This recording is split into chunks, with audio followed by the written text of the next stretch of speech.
清华大学是邀请导演吴念真去学校做3天的主学校作家，有23个学生真好运，会当将家己创作的小说剧本摕来和导演讨论。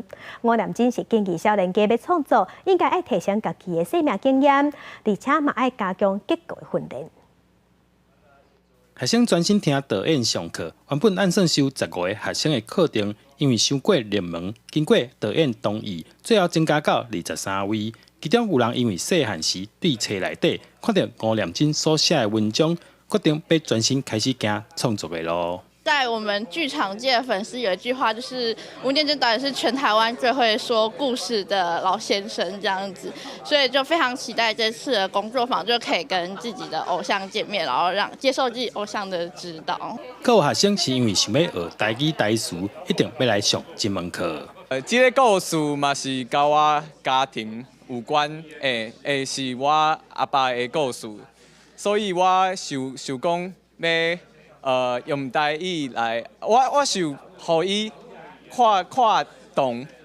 吴念真讲，学生的创作其中有袂少的内容拢真厉害，也充分感受到学生创作的热情。另外，对现代 AI 科技，导演也提出伊的看法。我就觉得，文字很漂亮，但是内容总是空空的，就这样子，或者是小小的一点感动，会把它加很多水。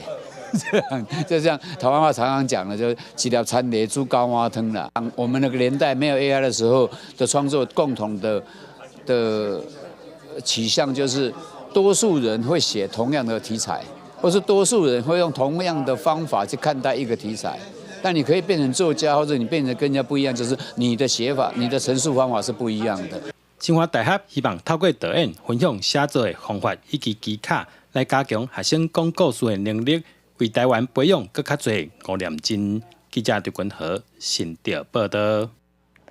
来看